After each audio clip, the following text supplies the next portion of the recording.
प्रसार भारती अभिलेखागार की प्रस्तुति सदाबहार सुनहरे दौर का अनमोल खजाना। ये तस्वीरें जो आप देख रहे हैं ये आम फैमिली पिक्चर्स हैं। बच्चों की तस्वीरें उनके माता पिता के साथ। ध्यान से देखेंगे तो पता चलेगा कि बच्चों की शक्ल या तो पिता से मिलती है या फिर माँ से, या फिर माता और पिता दोनों की झलक बच्चों में नजर आ रही है। ये एक आम ऑब्जर्वेशन है। कोई बच्चा पतला है तो कोई लंबा, कोई गोरा तो कोई सांवला। अनगिनत विशेषताएं और अनगिनत गुण।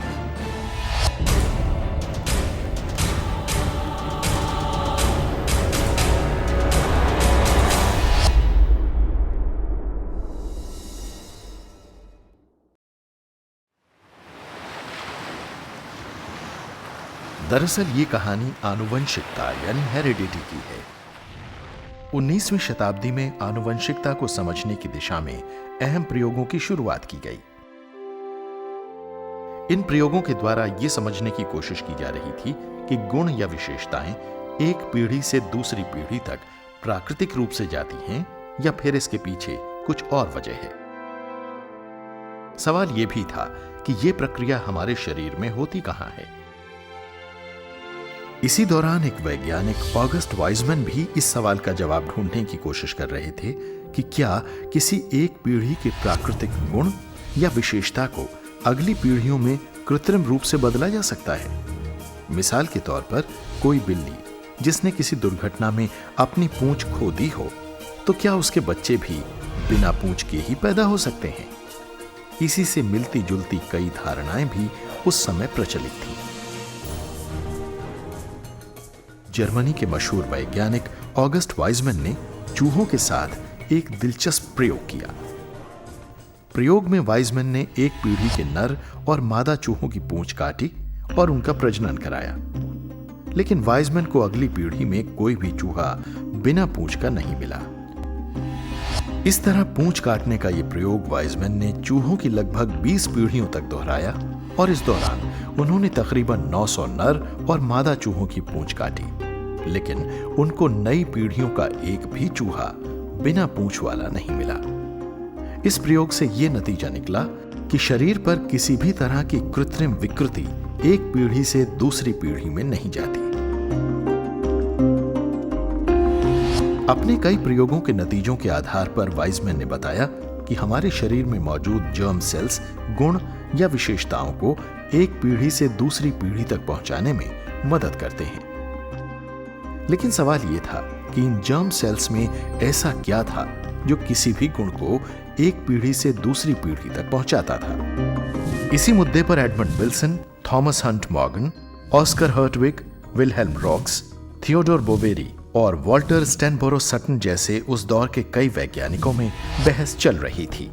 मॉर्गन का मानना था कि गुण या विशेषताओं को एक पीढ़ी से दूसरी पीढ़ी तक ले जाने के लिए साइटोप्लाज्म यानी कोशिका द्रव्य जिम्मेदार है। वहीं ऑस्कर हर्टविग, विलहेल्म रॉक्स जैसे वैज्ञानिक मानते थे कि इसके लिए कोशिका का न्यूक्लियस जिम्मेदार है।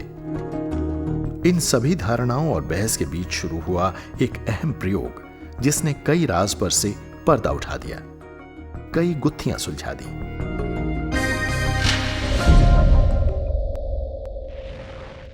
बीसवीं शताब्दी की शुरुआत में अमेरिकी वैज्ञानिक थॉमस हंट मॉर्गन ने कुछ अहम प्रयोगों की शुरुआत की।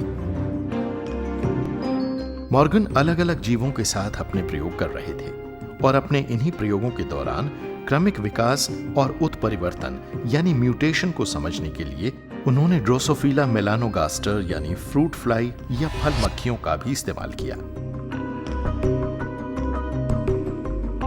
हालांकि वो अपने प्रयोग के लिए किसी और पशु का इस्तेमाल भी कर सकते थे, जैसे कि हाथी, कछुआ या फिर कुछ और, लेकिन इनमें से ज्यादातर को प्रयोगशाला में रखना भी मुश्किल था और उनकी एक पीढ़ी से दूसरी पीढ़ी के बीच का समय भी काफी ज्यादा था, जिसकी वजह से इनकी कई पीढ़ियों का अध्ययन करना बेहद मुश्किल था।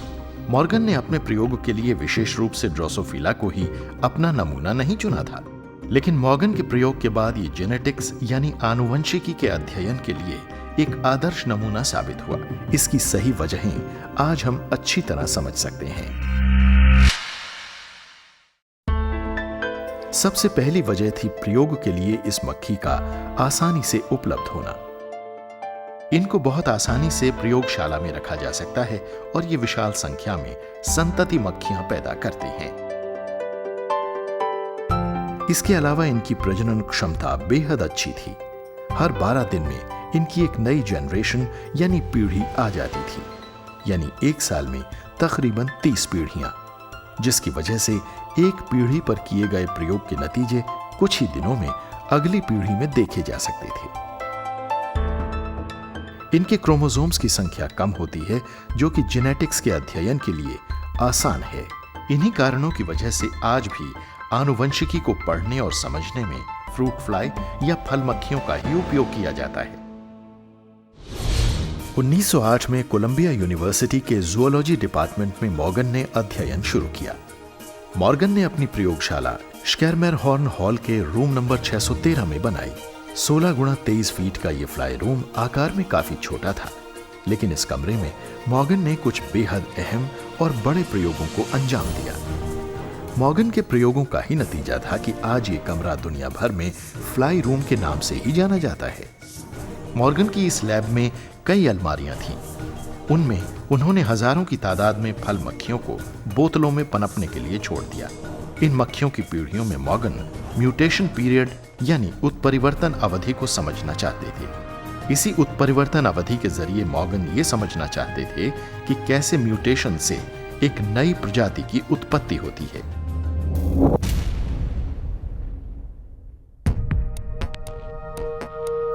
उनका मानना था कि नई प्रजातियों में अलग अलग समय पर म्यूटेशंस यानी उत्परिवर्तन होते हैं। मॉर्गन को उम्मीद थी कि उन्हें जल्दी ही इन मक्खियों में भी कोई म्यूटेशन नजर आएगा। मॉर्गन चाहते थे कि मक्खियों में उन्हें किसी तरह का उत्परिवर्तन नजर आए जिसका वो अध्ययन कर सकें। इसी उम्मीद में मॉर्गन ने इन अलग अलग बोतलों में बंद मक्खियों को एसिड्स, बेसिस, सॉल्ट्स और शुगर्स खिलाकर अलग तरह की मक्खियों को पैदा करने की कोशिश की। उन्हें लगा कि अलग चीजें खिलाने पर कोई प्रभाव पड़ेगा, लेकिन काफी समय तक ऐसा करने के बावजूद मॉर्गन को इन मक्खियों में ऐसा कोई उत्परिवर्तन दिखाई नहीं पड़ा।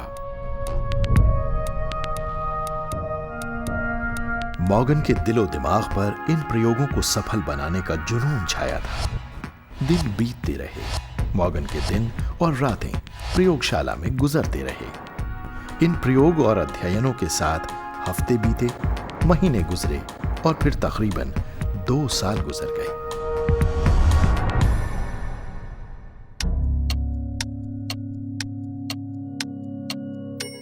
दो साल की बेहिसाब मेहनत का कोई खास नतीजा न मिलते देख मॉर्गन हताश से हो गए, लेकिन दिल में जुनून अभी खत्म नहीं हुआ था। मॉर्गन ने हिम्मत नहीं हारी।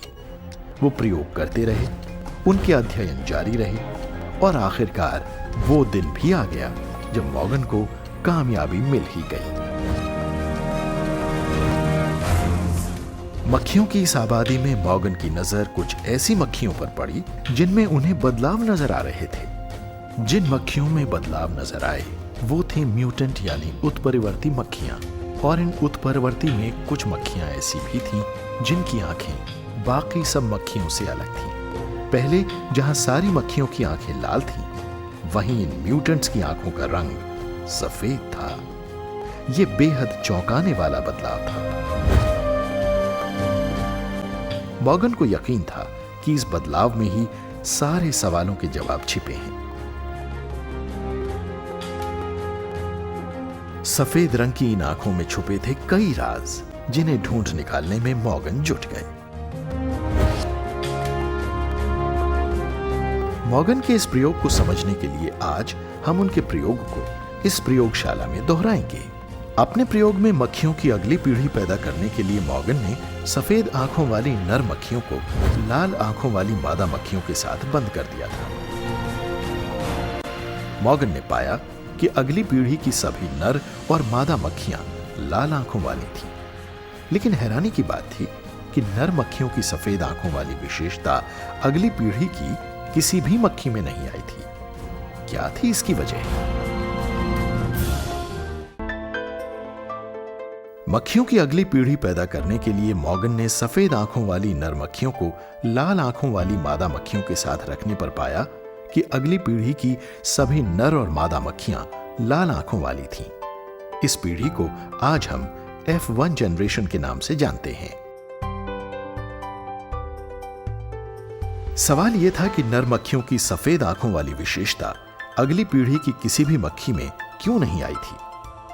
प्रयोग को आगे बढ़ाते हुए मॉर्गन ने इस F1 जनरेशन की लाल आंखों वाली नर और मादा मक्खियों का फिर से संकरण कराया। इस प्रजनन के बाद अगली पीढ़ी मिली जिसमें 50% यानी आधी पीढ़ी लाल आंखों वाली मादा मक्खियां थीं, जबकि 25% लाल आंखों वाली नर मक्खियां और बाकी 25% सफेद आंखों वाली नर मक्खियां थीं।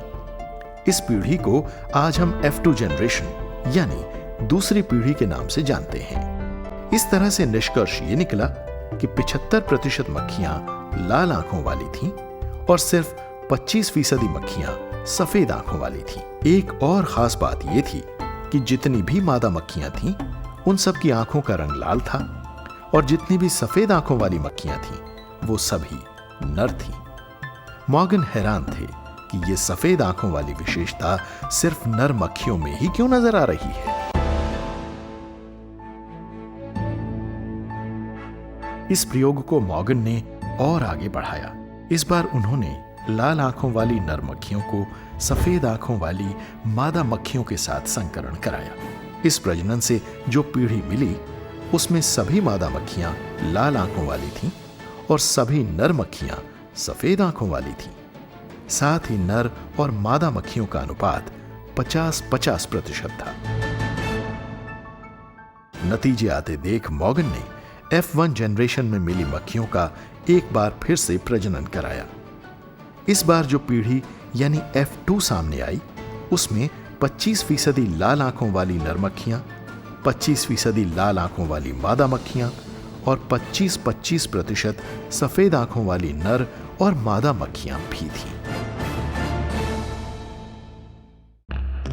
मॉर्गन ने जो भी देखा वो ग्रेगोर मेंडल के अध्ययन से अलग था।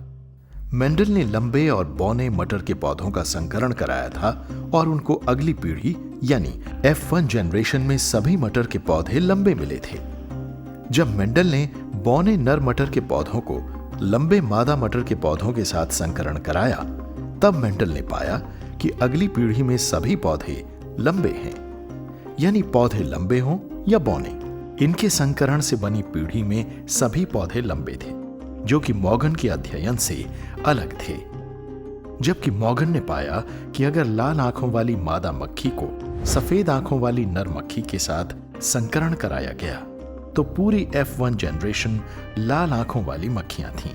लेकिन जब मॉर्गन ने प्रयोग में लाल आंखों वाली नर मक्खियों को सफेद आंखों वाली मादा मक्खी के साथ संकरण कराया तो इनका F1 जनरेशन का अनुपात बदल गया। इस बार सारी मादा मक्खियों की आंखें लाल थीं, जबकि सारी नर मक्खियों की आंखें सफेद थीं, यानी 50-50। F2 जनरेशन में भी मॉर्गन के प्रयोग में और मेंडल के अध्ययन में काफी अंतर था।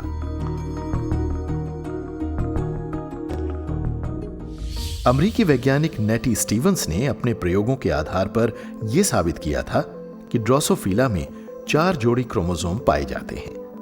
इनमें 3 जोड़ी क्रोमोसोम्स अलिंग यानी ऑटोसोम्स होते हैं, जबकि 1 जोड़ी सेक्स क्रोमोसोम्स पाया जाता है।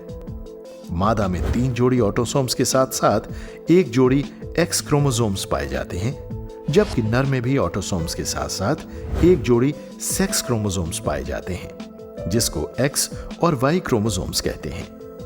नर में वाई क्रोमोसोम्स एक्स क्रोमोसोम्स से छोटे होते हैं। क्रोमोसोम्स की खोज ने मॉर्गन के लिए भी रास्ता आसान कर दिया और मॉर्गन अपने प्रयोगों से मिले नतीजों को और भी असरदार तरीके से समझा सके।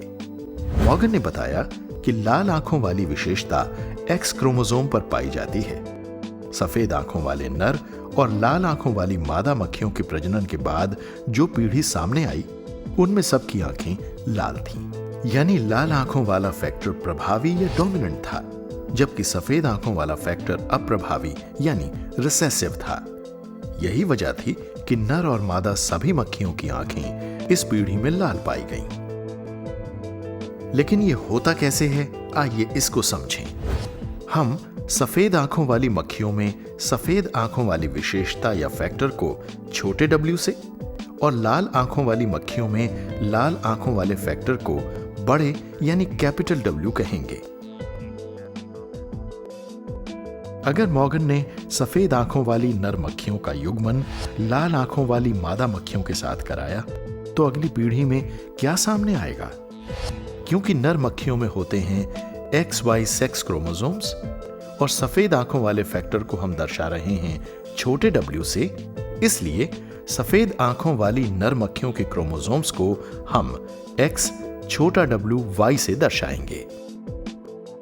इसी तरह मादा मक्खियों में होते हैं एक जोड़ी X सेक्स क्रोमोसोम्स और लाल आंख वाले फैक्टर को हम दर्शा रहे हैं कैपिटल W से, इसलिए लाल आंखों वाली मादा मक्खियों के क्रोमोसोम्स को हम XW कहेंगे। सबसे पहले समझते हैं कि मॉर्गन के प्रयोग में जब सफेद आंखों वाले नर और लाल आंखों वाली मादा की अगली पीढ़ी यानी F1 पीढ़ी ने जन्म लिया तो उसकी सभी मक्खियों की आंखें लाल क्यों थीं? पहले बात करते हैं सफेद आंखों वाली नर मक्खियों के क्रोमोसोम्स XWY की। अगर इन मक्खियों की मेटिंग कराई जाएगी तो क्या सामने आएगा? दरअसल इन मक्खियों की मेटिंग के दौरान जो शुक्राणु बनेंगे वो या तो X छोटे w वाले होंगे या फिर Y वाले। इसी तरह मादा मक्खियों से XW वाले अंडे बनेंगे। मेटिंग के दौरान अगर X छोटे w वाला शुक्राणु X कैपिटल W वाले अंडाणु को निषेचित करेगा तब लाल आंखों वाली मादा मक्खी होगी, जबकि X कैपिटल W Y से लाल आंखों वाले नर होंगे। अब सोचिए कि F1 जनरेशन की लाल आंखों वाली नर और मादा मक्खियों की फिर से मेटिंग कराई जाए तो क्या होगा? अगले प्रयोग में मॉर्गन ने इस F1 जनरेशन की लाल आंखों वाली नर और मादा मक्खियों की फिर से मेटिंग कराई थी। इनके प्रजनन में पहले बात करते हैं लाल आंखों वाली नर मक्खियों के chromosomes X capital W Y की। इन मक्खियों में प्रजनन के दौरान नर मक्खी से जो शुक्राणु बनेंगे वो या तो X कैपिटल W वाले होंगे या Y वाले। वहीं मादा मक्खियों से जो अंडाणु बनेंगे वो X कैपिटल W वाले होंगे या X छोटे w वाले। इस तरह इनके मिलन से नई पीढ़ी यानी F2 जनरेशन मिलेगी। उसमें हमें 4 तरह की मक्खियां मिलेंगी जिनके chromosomes X capital W X capital W होंगे जो कि लाल आंखों वाली मादा होंगी। X छोटा w X कैपिटल W लाल आंखों वाली मादा मक्खियां होंगी, जबकि हमें X कैपिटल W Y और X छोटा w Y वाली लाल और सफेद आंखों वाली नर मक्खियां मिलेंगी। तो इस तरह मॉर्गन के इस प्रयोग ने बताया कि 50% यानी आधी पीढ़ी लाल आंखों वाली मादा मक्खियों की थी। बाकी बची 50% मक्खियों में 25% लाल आंखों वाली नर मक्खियां और बाकी 25% सफेद आंखों वाली नर मक्खियां थीं। इस तरह हम समझ सकते हैं कि जब मॉर्गन ने लाल आंखों वाली नर मक्खियों का सफेद आंखों वाली मादा मक्खियों के साथ प्रजनन कराया तो अगली पीढ़ी में सभी मादा मक्खियां लाल आंखों वाली क्यों थीं और सभी नर मक्खियों की आंखें सफेद क्यों थीं?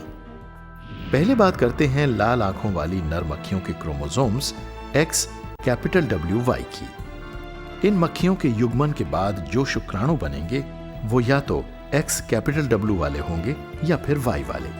इसी तरह सफेद मादा मक्खियों से X छोटा w वाले अंडे बनेंगे। मेटिंग के दौरान अगर X छोटा w वाला शुक्राणु X कैपिटल W वाले अंडाणु को निषेचित करेगा तब लाल आंखों वाली मादा मक्खी होगी, जबकि X छोटा w Y से सफेद आंखों वाले नर होंगे। इनके मिलन से जो F1 जनरेशन बनेगी उसमें 50% नर मक्खियों का जन्म होगा जिनकी आंखें सफेद होंगी और 50% X छोटा w X कैपिटल W मादा मक्खियों का जन्म होगा जिनकी आंखें लाल होंगी। ऐसे ही समझ सकते हैं कि कैसे F2 जनरेशन में 25% लाल आंखों वाली नर मक्खियां 25% लाल आंखों वाली मादा मक्खियां और 25-25% सफेद आंखों वाली नर और मादा मक्खियां थीं। दरअसल क्रोमोसोम्स की खोज के बाद मॉर्गन के लिए आनुवंशिकता और वंशानुक्रम जैसे पेचीदा सिद्धांत को समझना आसान हो गया था। मॉर्गन ने इस दिशा में अपना अध्ययन जारी रखा और अपने प्रयोगों के आधार पर the chromosomal theory of inheritance को साबित किया। मॉर्गन के इस प्रयोग से यह भी साबित हो गया कि कोई भी गुण या विशेषता एक पीढ़ी से दूसरी पीढ़ी तक क्रोमोसोम्स के जरिए जाती है और ये हमारी कोशिकाओं के न्यूक्लियस में पाई जाती है, न कि साइटोप्लाज्म में, जैसा कि मॉर्गन शुरू में मानते थे।